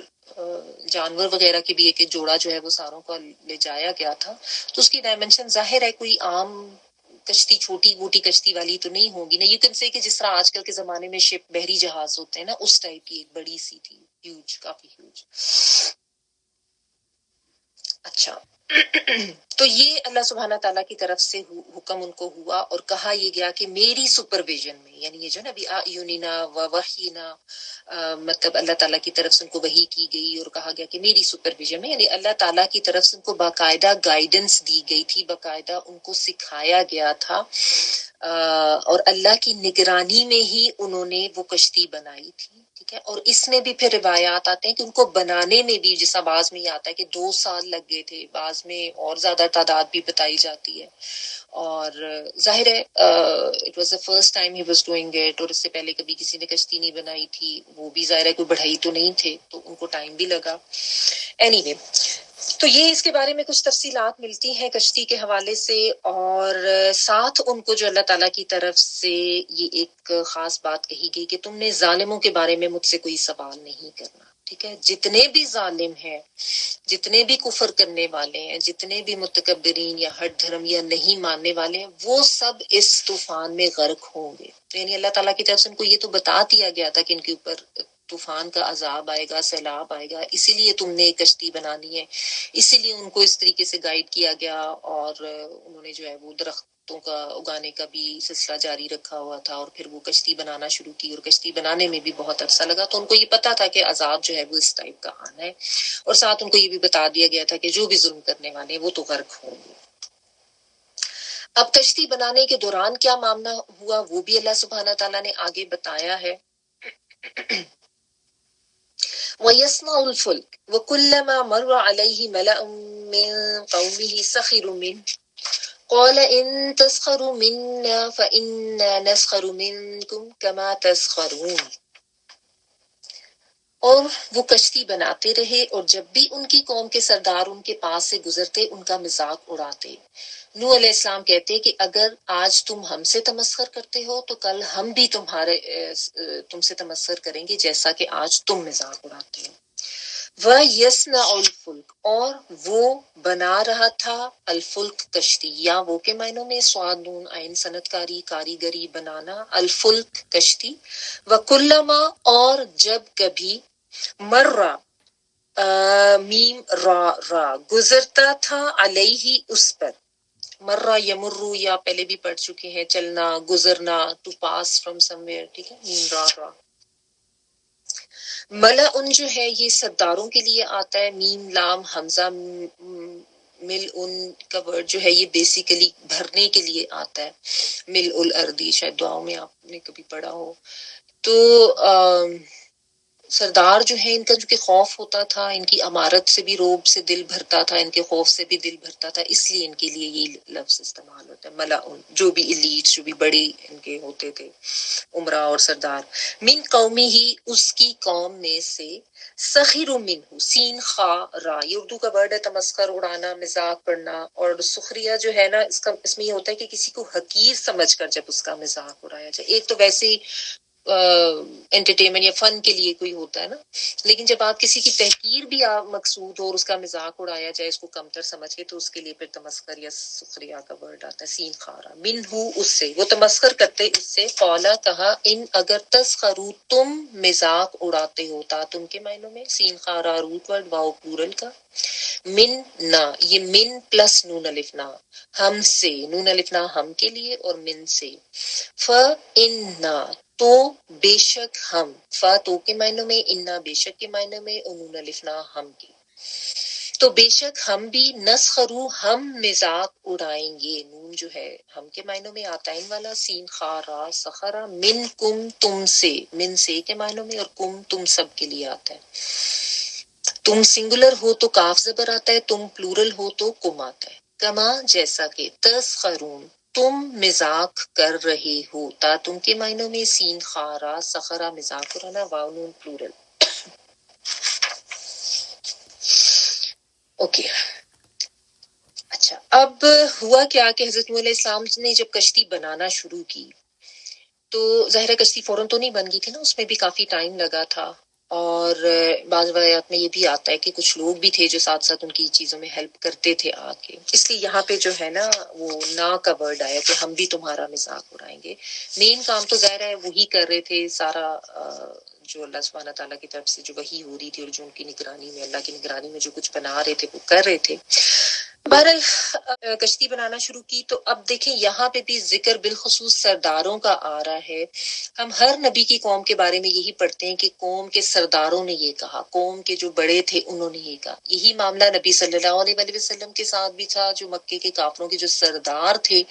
وہ سب سے زیادہ پیش ہوتے تھے مخالفت میں اور کفر کرنے میں, کیونکہ ہوتا یہ ہے کہ یہ جو ایلیٹس ہوتے ہیں نا ان میں تکبر بہت زیادہ ہوتا ہے. اسی وجہ سے ان میں ضد اور ہٹ دھرمی بہت زیادہ ہوتی ہے. تو ان کے آپ کہہ لیں کہ دل مردہ ہو گئے ہوتے ہیں، کیونکہ یہ دنیا کے پیچھے بھاگ رہے ہوتے ہیں، مال و دولت کے پیچھے، اور ان کو اپنی امارت پر بھی بہت تکبر ہوتا ہے نا. تو ان کو جتنے بھی ڈراوے دے دیے جاتے تھے، یہ ڈرتے نہیں تھے، یہ الٹا مذاق اڑاتے تھے. کیونکہ جب دل سیاہ ہو جائے نا تکبر کی وجہ سے اور دنیا کی محبت اور مال و دولت کی طمع لالچ کی وجہ سے، تو پھر یہی معاملہ ہوتا ہے انسان کے ساتھ کہ پھر اس کو جو ہے وہ ہدایت کی بات اثر کرتی نہیں ہے. اور بالعموم یہ معاملہ ہر دور میں ایسے ہی ہے. جو ایلیٹس ہوتی ہیں نا، اصل میں قوم فالو بھی تو انہی کو کرتی ہے نا، جو بڑے، جو عمرہ، جن کا کوئی سٹیٹس ہوتا ہے. باقی عوام الناس تو انہی کو فالو کرتی ہے. تو اس لیے بار بار ان کا ذکر کیا جاتا ہے کہ یہ ہوتے تھے جو پیش ہوتے تھے کفر کرنے میں، اور ان کی وجہ سے پھر باقی قومیں جو ہیں وہ بھی اس طرف نہیں آتی تھی. کیونکہ دیکھیں، جو بھی کوئی سردار یا کسی ایسی ڈیزگنیشن پر ہوتا ہے کسی قوم کی کہ اس کو لوگ فالو کرتے ہوں، اس کی طرف مطلب لوگ دیکھتے ہوں، تو that person has to be more careful and more cautious about his actions، جس کو لوگ فالو کرتے ہیں. اور عموماً یہی ہوتا ہے کہ جو لیڈز، جو مالدار طبقہ، جو سردار کا طبقہ یا جو کوئی حکمران طبقہ ہوتا ہے، ان کی طرف لوگوں کی نظریں ہوتی ہیں، لوگ ان کو ہی دیکھتے ہیں. جب وہ بگڑتے ہیں تو باقی کے عوام الناس بھی بگڑتی ہے، اور وہ ان کو دیکھ کے وہی غلط کام کرتے ہیں. اور یہ تو آج بھی ہے نا، ہر دور میں ایسا ہی نہیں رہا کہ انسان اپنے سے جو زیادہ بڑے یا کسی خاص لیول پر ہوتے ہیں، کسی خاص طبقے کے لوگ، بڑے طبقے کے، ان کو زیادہ فالو کیا جاتا ہے اور انہی سے لوگ مرعوب بھی ہوتے ہیں. تو یہی معاملہ تھا. تو بہرحال انہوں نے یہ کہا کہ وہ حضرت نوح علیہ السلام کو جب دیکھتے تو ان کا مذاق اڑاتے. کس قسم کا مذاق اڑاتے؟ ان کو یہ کہتے کہ یہ کہاں چلے گی. جب ان کو کہتے کہ یہ مطلب پانی پہ چلنے والا میں گھر بنا رہا ہوں، تو وہ مذاق اڑاتے کہ یہاں پہ تو کوئی پانی نہیں ہے، تو تم کس کے لیے یہ بنا رہے ہو، اور یہاں پہ تو خشک سالی رہتی ہے. اس چیز پہ بھی مذاق اڑاتے. بعض روایات میں یہ آتا ہے کہ وہ ان کو کہتے کہ اچھا پہلے تو تم نبی ہونے کا دعویٰ کرتے تھے، تب تم بڑھائی بن گئے اور تم یہ کام کرنے لگے، اور پھر وہ ہنسی ٹھٹا اور مذاق اڑاتے. اب اس میں اگر آپ اس چیز کو تھوڑا سا امیجن کریں نا کہ یہ کتنی تکلیف دہ بات ہو سکتی ہے. یہی معاملہ نبی صلی اللہ علیہ وآلہ وسلم کے ساتھ بھی تھا. ان کو کبھی ساحر کہتے، ان کو کبھی جادوگر، کبھی یہ کہتے کہ یہ معاذ اللہ مجنون ہے. اس طرح کی غلط باتیں کر کے ان کا مذاق اڑاتے، ہنستے تھے. تو اگر آپ اپنے آپ کو تھوڑا سا بھی امیجن کر کے دیکھیں نا کہ آپ کسی کو حق بات بتا رہے ہوں، ایک تو ہوتا ہے نا کہ اگلے نے انکار کر دیا، وہ بھی تکلیف دہ ہوتا ہے. بٹ اگر ایک محفل میں یا ایک مجمع میں آپ کسی کو کوئی بات بتائیں اور وہ آپ کے اوپر ہنسنا شروع کر دیں، اس کے ساتھ ساتھ دیگر لوگ بھی ہنس کے مذاق اڑانا شروع کر دیں، تو اٹ از ویری ٹارچرس. مطلب it's not easy to take that reaction from others. تو یہ آسان بات نہیں ہوتی تھی. انبیاء کے ساتھ یہ معاملات ہوتے تھے، اور اللہ سبحانہ تعالیٰ کی طرف سے ظاہر ہے ان کو صبر بھی عطا ہوتا تھا اور وہ صبر کرتے بھی تھے. لیکن اس میں ایک لیسن بھی ملتا ہے نا کہ اگر آپ کسی کو کوئی بات بتا رہے ہیں، آپ کے بات بتانے پر یا آپ کے دین کے چلنے کے اوپر اگر کوئی آپ کا مذاق اڑاتا ہے، چاہے وہ وربلی اڑا رہا ہے، چاہے وہ اشاروں سے اڑا رہا ہے، چاہے وہ دوسرے کو دیکھ کے، بعض دفعہ ہوتا ہے نا ایک کو دیکھ کے دو لوگ آپس میں ایسے وہ وسپرنگ کر کے یا ایسے آنکھوں کے اشارے سے، بالعموم لیڈیز یہ کرتی ہیں نا، کسی کو دیکھ لیا کسی کے کپڑوں پہ یا کسی کے حال حلیے پہ مذاق اڑانے کے لیے آنکھ کے اشارے سے، یا خامخواہ میں ہنسنا شروع کر دیا اس کو فیل کرانے کے لیے، اور وہ بندہ جو اپنی جگہ پہ پریشان ہونے لگ جاتا ہے. تو اگر آپ کو ایسا لگے کہ دین پر چلنے کی وجہ سے آپ کا مذاق اڑایا جا رہا ہے، تمسخر کیا جا رہا ہے، زبانی بھی کیا جا رہا ہے، یا آپ کو کوئی ٹونٹ باتوں باتوں میں کیا جا رہا ہے، یا ایکشنز کے ذریعے کیا جا رہا ہے، کسی بھی طریقے سے کیا جا رہا ہے، تو یہ یاد رکھیں کہ ایسے معاملے میں صبر کرنا انبیاء کی سنت ہے، اور ایسے معاملات کو برداشت کرنا انبیاء کی سنت ہے. تو اس پہ تو پریشان ہونے یا غم کھانے کے بجائے اللہ کا شکر ادا کریں کہ یہ اللہ سبحانہ تعالیٰ کی طرف سے ہی صبر دیا جاتا ہے. اور یہ سوچ لیا کریں کہ یہ معاملہ صرف میرے ساتھ نہیں ہو رہا کہ اگر میرا مذاق اڑایا جا رہا ہے کوئی ایسا حق پہ چلنے کی وجہ سے یا حق بات کرنے کی وجہ سے، یہ تو انبیاء کے ساتھ بھی معاملہ ہوتا رہا ہے. تو ہماری تو حیثیت کیا، ہم تو ان کی پاؤں کی خاک کے برابر بھی نہیں ہیں. نبی صلی اللہ علیہ وآلہ وسلم تک کا تو لوگوں نے مذاق اڑایا، اور وہ آپ صلی اللہ علیہ وآلہ وسلم نے بھی خندہ پیشانی سے برداشت کیا، کئی کئی سال برداشت کیا. تو اس کا مطلب یہ نہیں ہے کہ کوئی مذاق اڑائے تو ہم فوراً سے پیچھے ہٹ جائیں یا فوراً سے ہم اس حکم پر عمل کرنا چھوڑ دیں. کہ بعض دفعہ ہوتا ہے نا کہ انسان اپنے پہننے اوڑھنے کا طریقہ سلیقہ چینج کرتا ہے جب اس کو پتہ چلتا ہے کہ ہمارے دین کے احکامات تو یہ ہیں، یا آپ اپنی زندگی گزارنے کے طریقے. بعض دفعہ یہ ہوتا ہے کہ لوگ پہلے اتنا زیادہ نمازوں کی پابندی نہیں کر رہے ہوتے، وہ نمازوں کی پابندی کرنا شروع کرتے ہیں، یا کچھ بعض دفعہ آپ اپنے الفاظ میں زیادہ تبدیلی یا بہتری لے کر آتے ہیں کہ ماشاءاللہ یا الحمدللہ انشاءاللہ، تو لوگ مذاق اڑانا شروع کر دیتے ہیں. بعض دفعہ یہ بھی ہوتا ہے کہ آپ کو جب پتہ چلتا ہے کہ آپ کو سلام پورا کرنا چاہیے، اس سے نیکیاں زیادہ ملتی ہیں، آپ سلام پورا کرنا شروع کر دیتے تو آگے سے لوگ مذاق اڑاتے ہیں اور وہ وعلیکم السلام ورحمۃ اللہ وبرکاتہ اس طرح کی باتیں کر کے تمسخر ہی اڑایا جاتا ہے نا ایک طرح سے کہ اچھا بھی تم تو بڑے مولوی ہو گئے ہو، اچھا تم نے تو بڑا اس طرح کا کام کرنا شروع کیا، اچھا تم نے بڑی نمازیں پڑھنی شروع کر دی ہیں، بڑا ماشاءاللہ انشاءاللہ بولنا شروع کر دیے. بالعموم یوتھ کو آپ نے سنا ہوگا کہ وہ اگر وہ جھجکتے بھی اسی وجہ سے ہی ہیں کہ اب باقی فرینڈز جو ہیں وہ مذاق اڑائیں گے اگر ہم نے ایسے کوئی طور طریقے اپنا لیے. تو ایسے میں بچوں کی بھی یہی گائیڈنس آپ کو کرنی چاہیے، ان کی تربیت یہی کرنی چاہیے، انبیاء کے معاملات بتا کے اور انبیاء کے واقعات سنا کے. خالی نبی صلی اللہ علیہ وآلہ وسلم کے ساتھ یہ معاملہ نہیں تھا، دیگر تمام انبیاء کے ساتھ جہاں جہاں آپ پڑھیں گے، بھی آگے بھی آپ پڑھیں گے تو یہ معاملات نظر آتے ہیں. تو بہرحال ان کی قوم نے بھی ان کا اسی طرح سے مذاق اڑایا اور انہوں نے صبر کیا. ایک تو اس میں ہمارے لیے یہ لیسن ہے، ٹھیک ہے. اور دوسری بات یہ کہ آپ دیکھیں کہ حضرت نوح علیہ السلام کام کرتے جا رہے ہیں اپنا، چاہے ان کا مذاق اڑایا جا رہا ہے، چاہے ان کو تانے دیے جا رہے ہیں، روز روز آ کے ان کے ساتھ یہ معاملہ. اور عام عوام الناس نہیں، جو بڑے بڑے لوگ ہوتے ہیں جن کی بات کا اثر بھی زیادہ ہوتا ہے اور جو ایک سٹیٹس بھی زیادہ رکھتے ہیں. ظاہر انسان جب جس مرتبے جس لیول پر ہوتا ہے اتنی زیادہ اس کی بات بھی اہمیت رکھتی ہے نا. تو اب جب سردار آ کے اس طرح کی بات کریں اور ایک دفعہ نہیں دو دفعہ نہیں مسلسل تھرو آؤٹ دا ٹائم جتنی ٹائم پہ وہ یہ بناتے رہے اور یہ معاملہ ان کے ساتھ ہوتا رہا، تو آپ سوچیں کتنا صبر کتنا حوصلہ تھا. سمجھاتے بھی رہے اتنے سال، اتنے اس کے بعد پہ جتنے سال کشتی بنانے میں لگے، جتنا ٹائم لگا. اور اس میں بھی یہ بھی آتا ہے کہ وہ لکڑی کی ہی میخیں ظاہرہ بناتے ہوں گے کیونکہ میخوں والی یہ بھی ورڈ قرآن مجید میں آتا ہے. تو وہ آپ سوچیں کہ کوئی آسان کام تو نہیں تھا. میخیں بھی لکڑی سے تیار کرتے تھے، پھٹے بھی تیار کیے، کس طریقے سے جوڑا ہوگا اور کیا کیا کچھ کیا ہوگا، اور ساتھ ساتھ یہ باتیں مزاج، تو کتنا مشکل ان کے لیے یہ وقت تھا نا. تو بہرحال جب وہ تمسخر اڑاتے تو انہوں نے آگے سے ان کو کیا کہا کہ آج جس طرح تم ہمارا مذاق اڑا رہے ہو نا، کل تم خود مذاق بننے والے ہو. یعنی وہ اس دوران بھی ان کو سمجھانے یا تبلیغ کرنے سے باز نہیں آ رہے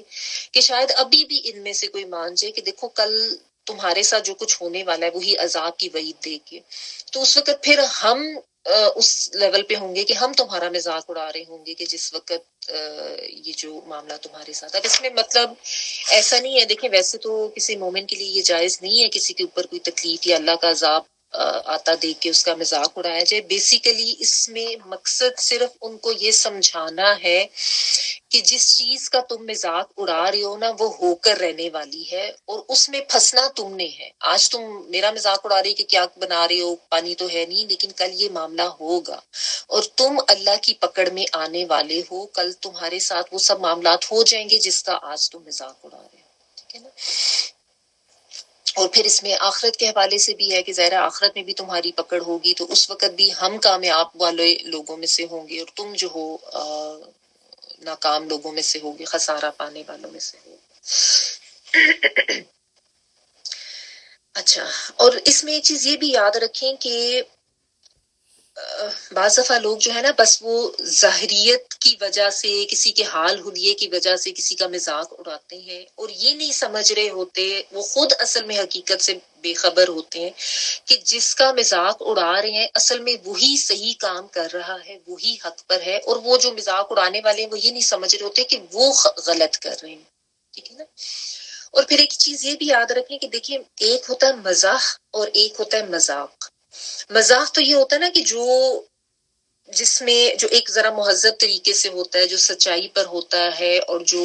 مطلب آپ کہہ لیں کہ ایسے تھوڑی سی انٹرٹینمنٹ کے لیے یا کچھ ماحول کو خوشگوار بنانے کے لیے ہوتا ہے، جس میں نہ تو کوئی جھوٹ وغیرہ ہوتا ہے، جس میں کسی کی ذات کو بالخصوص نشانہ نہیں بنایا جاتا، بس ماحول کو تھوڑا خوشگوار کرنے کے لیے کچھ ایسی بات کر دی جاتی ہے. فار ایگزامپل نبی صلی اللہ علیہ وآلہ وسلم کی زندگی سے سیکھ لیتے ہیں کہ ایک دفعہ ایک بوڑھی عورت تھی، آپ صلی اللہ علیہ وآلہ وسلم کے پاس آئی اور اس نے باتوں میں سا پوچھا کہ میں جنت میں جاؤں گی، تو آپ صلی اللہ علیہ وآلہ وسلم نے کہہ دیا کہ کوئی بوڑھی عورت جنت میں نہیں جائے گی. تو وہ تھوڑی سی پریشان ہو گئی، تو آپ صلی اللہ علیہ وآلہ وسلم نے تھوڑا سا تبسم کیا، مطلب مسکرایا. پھر آپ صلی اللہ علیہ وآلہ وسلم نے فرمایا کہ کوئی بھی عورت جو ہے وہ اس طرح بڑھاپے کے ساتھ جنت میں نہیں جائے گی، سب جوان ہو کے جائیں گی، یعنی تم بھی جو ہے اپنی جوانی کی حالت میں جاؤ گی. تو پھر وہ بہت خوش ہو گئی. تو یہ ایک حقیقت تھی جس کو آپ صلی اللہ علیہ وآلہ وسلم نے تھوڑا اس طریقے سے بیان کیا ماحول کو خوشگوار کرنے کے لیے. لیکن ایک دوسری چیز ہوتی ہے جس میں آپ مذاق اڑاتے ہیں، جس میں کسی کی تحقیر کا پہلو ہوتا ہے، جس میں آپ کسی کی ذات کو نشانہ بناتے ہیں، جس سے کسی کی دل آزاری ہوتی ہے، جو کہ ایک غیر مہذب طریقہ ہے. کسی کی کوئی کمزوری پر، کسی کی کوئی بولنے کے انداز پر، کسی کے چلنے پھرنے کے انداز پر، یا کوئی لباس ہے کسی کا، یا کوئی کھانے کا طریقہ، جو بھی ہے. کوئی جس طرح بھی میں کچھ اگزامپل دے رہی تھی نا کہ جب لوگوں کے تھوڑے سے طریقے بدلتے ہیں تو فوراً سب سے پہلے تو آپ کے ارد گرد والے، بعض دفعہ آپ کے اپنے قریبی رشتے دار، خاندان والے، بہن بھائی، وہ بھی مذاق اڑانا شروع کر دیتے کہ اس کو دیکھو، اس کو کیا ہو گیا، اس نے تو بڑا ماشاء اللہ انشاء اللہ کہہ کے بات کرنی شروع کر دی ہے، اس نے تو بڑی نمازیں پڑھنی شروع کر دی ہیں، اچھا اب یہ تو ایسے پہننا اوڑھنا شروع کر دیا ہے. تو اس طرح کی باتیں نا جس میں اگلے کو کوئی تکلیف ہو یا اگلے کو لیٹ ڈاؤن کیا جا رہا ہو. بعض دفعہ لوگ بہت زیادہ حد سے بڑھ جاتے ہیں، بعض دفعہ ایسے بھی ہوتا ہے ہمارے یہاں گیدرنگ میں کسی ایک انسان کو پکڑ کے بیٹھ جاتے ہیں، اس کی ذات کے اوپر اتنی زیادہ اٹیکس کیے جاتے ہیں، وہ بیچارہ شرمندہ بھی ہو رہا ہوتا ہے، باقی لوگ ہنس رہے ہوتے ہیں، اور کسی میں اتنی نہیں ہوتی آپ کہہ لیں کہ تہذیب یا ایک سینس کہ وہ اگلے کو اٹھ کے منع کرے کہ یہ نہیں کریں یا یہ غلط بات ہے، یا کوئی اس بندے کا ساتھ دے، اور اس ایک بندے کا جو ہے نا نشانہ مسلسل بنایا جا رہا ہوتا ہے. تو یہ منع ہے ہمارے دین میں. ایک اس چیز کو بھی یہاں سے سمجھ لینا چاہیے کہ کسی کا مذاق اڑانا جس میں کسی کی دل آزاری ہو، جس میں آپ بڑا یہ بھی کہہ رہے ہوں کہ ہم تو بس فن کر رہے تھے، ہم تو یہ کر رہے تھے، لیکن آپ کے فن لینے کی وجہ سے یا آپ کی اپنی انٹرٹینمنٹ کے لیے اگر آپ نے کسی کا دل دکھایا ہے، کسی کی تحقیر کی ہے، تو آپ اللہ کی ناراضگی مول لے رہے ہیں. اس چیز کو ذہن میں رکھا کریں. ٹھیک ہے. اچھا، بہرحال یہ ایک بات جو ان کی قوم نے کو مسلسل کہی ڈیورنگ دیٹ ٹائم پیریڈ جب وہ کشتی بنا رہے تھے، تو اس کے جواب میں آگے ان کو یہ کہا گیا، اور ساتھ انہوں نے یہ بھی کہا فَسَوْفَ تَعْلَمُونَ مَن يَأْتِيهِ عَذَابٌ يُخْزِيهِ وَيَحِلُّ عَلَيْهِ عَذَابٌ مُقِيمٌ. سو ان قریب تم جان لو گے کہ کس پر عذاب آتا ہے جو اسے ذلیل و رسوا کرے گا، اور پھر ہمیشہ قائم رہنے والا عذاب کس پر اترے گا. ٹھیک ہے.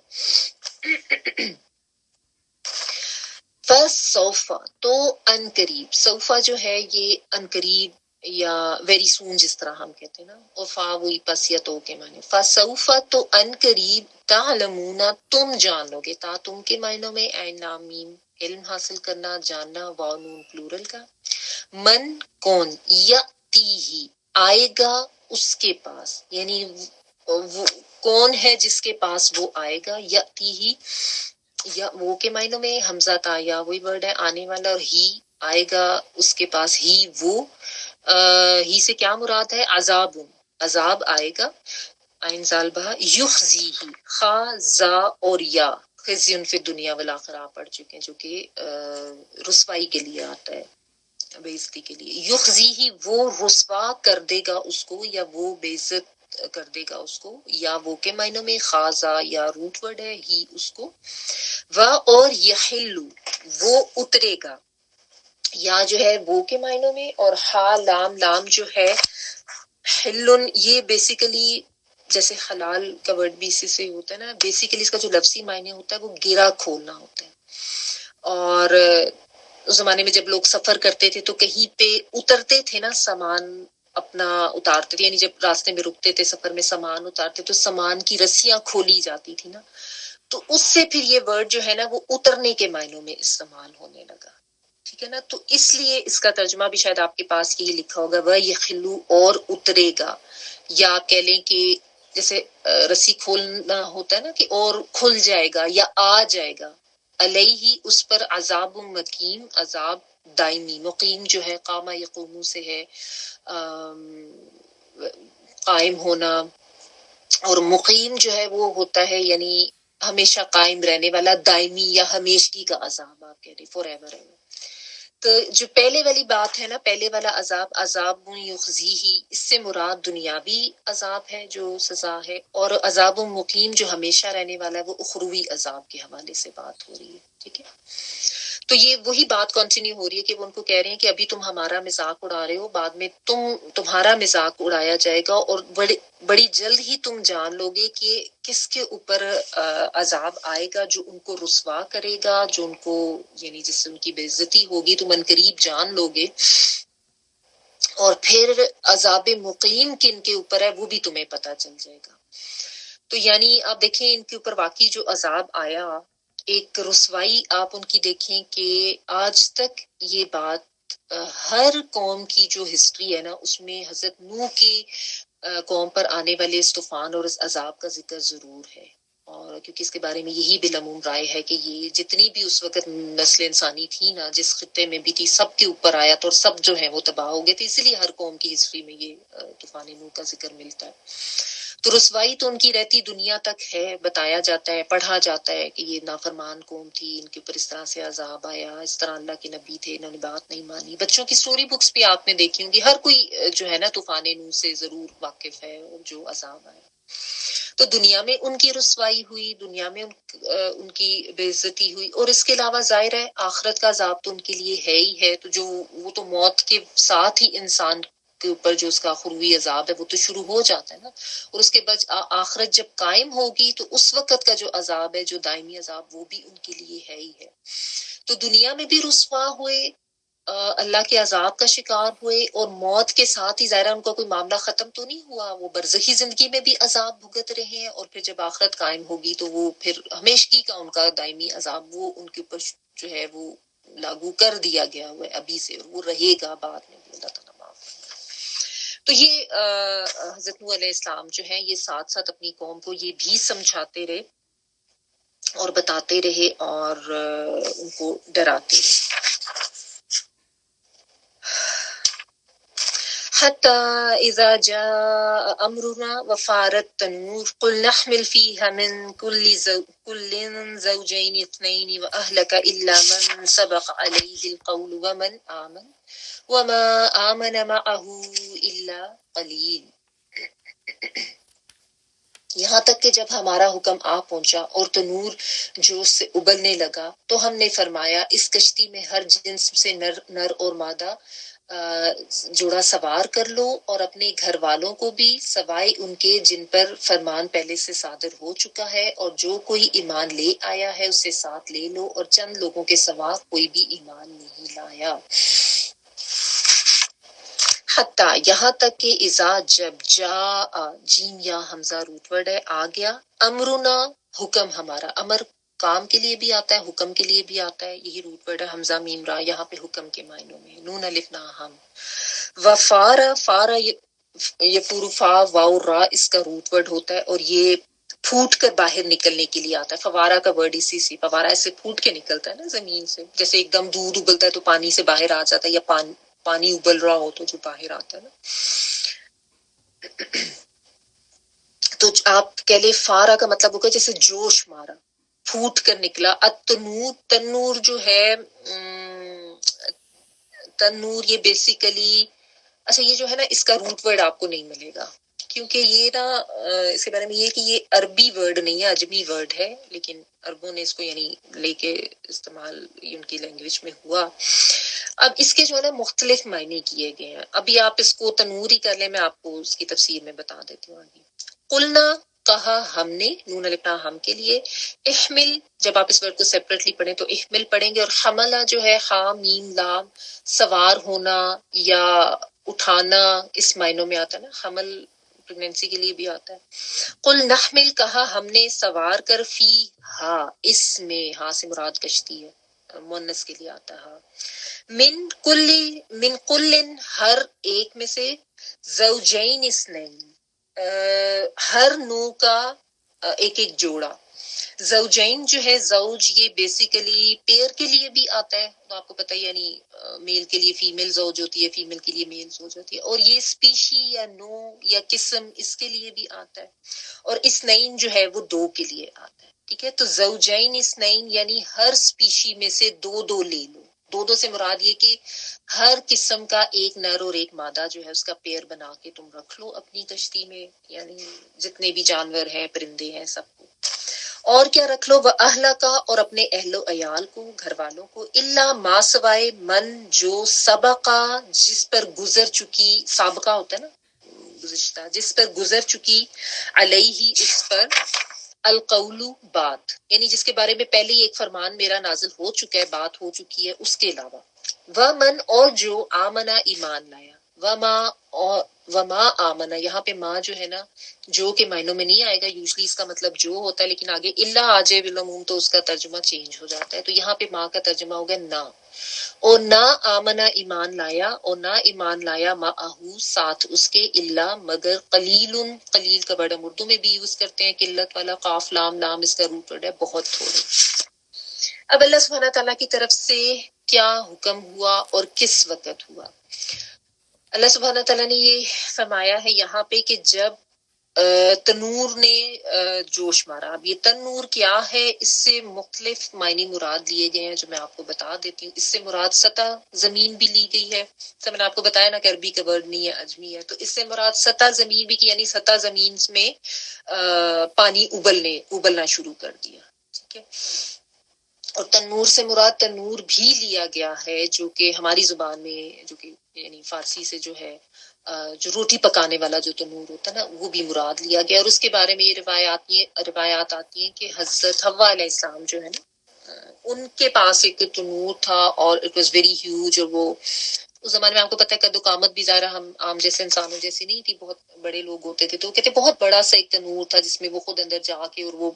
بڑی بڑی سائز کی روٹیاں پکاتی تھی، اور وہ ان تک پہنچا تھا حضرت نوح علیہ السلام سے، so that was some special kind of تنور۔ تو اس کے بارے میں اللہ سبحانہ تعالیٰ نے کہا کہ اس کے اندر آگ کی بجائے جو ہے جب پانی نکلنے شروع ہو جائے تو you can get the idea کہ اب تم نے یہاں سے نکل جانا ہے۔ تو ایک تو سطح زمین کا مفہوم، ایک ایکچوئل تنور کا مفہوم، اور ایک اس کے بارے میں یہ بھی آتا ہے کہ یہ کوئی جگہ تھی جہاں پہ کوئی خاص چشمہ تھا، اس جگہ کے بارے میں کہا گیا کہ وہ جب ابلنے لگ جائے، یعنی باؤنڈری سے باہر آنے لگ جائے، وہ کہا گیا۔ بعض کچھ جو ہے انہوں نے اس کے اور بھی مفہوم دیے ہیں، جیسا بعض نے کہا کہ یہ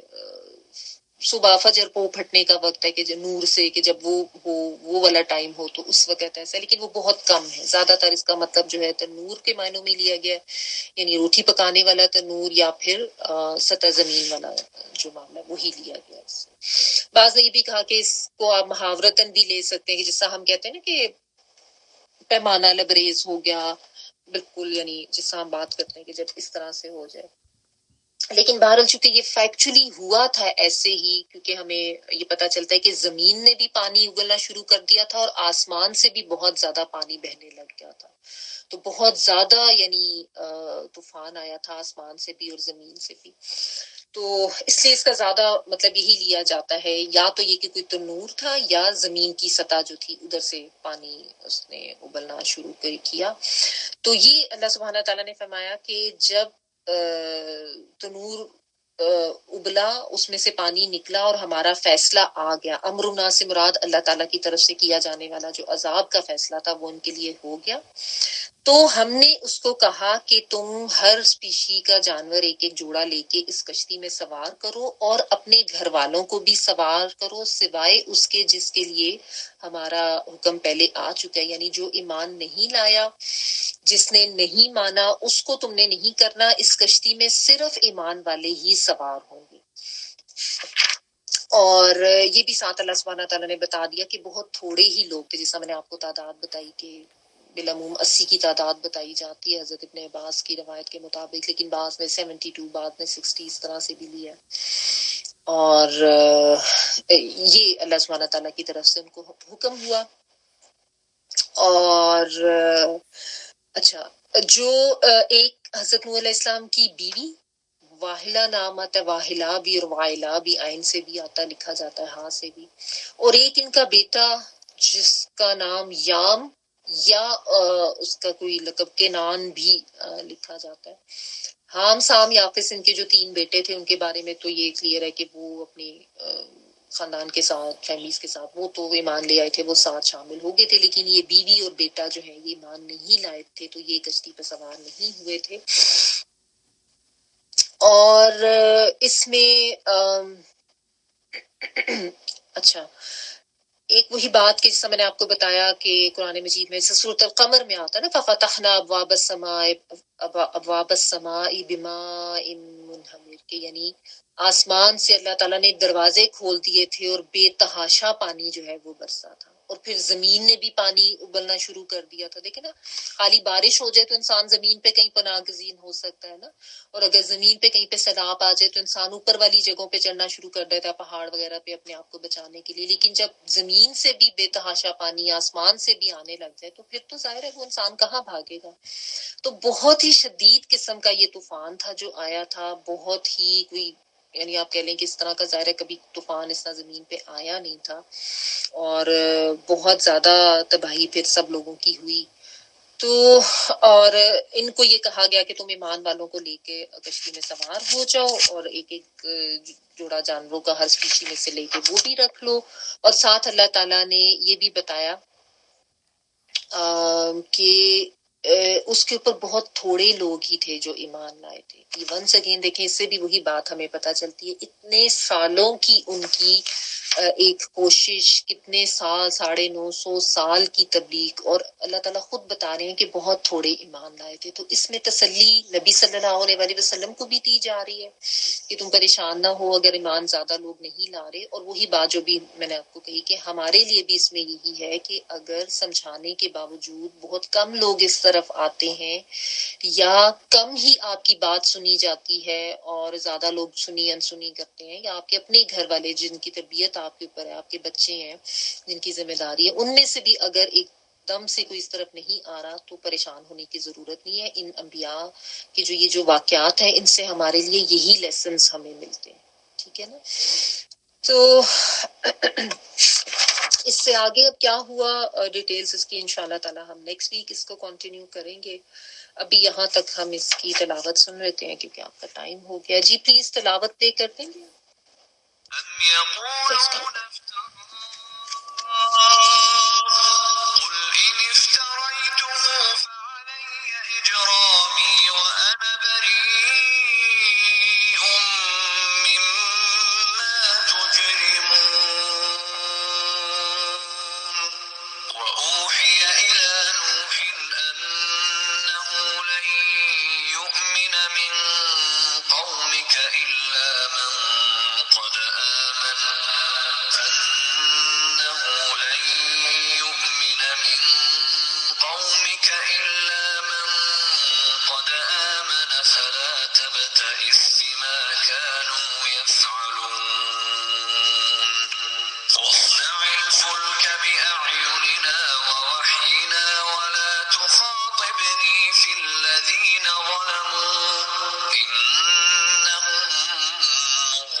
وآخر دعوانا الحمد لله رب العالمين سبحانك اللهم وبحمدك نشهد أن لا إله إلا أنت نستغفرك ونتوب إليك سبحان ربك رب العزة عما يصفون وسلام على المرسلين والحمد لله رب العالمين. بارك الله لي ولكم في القرآن العظيم ونفعني وإياكم بالآيات وذكر الحكيم.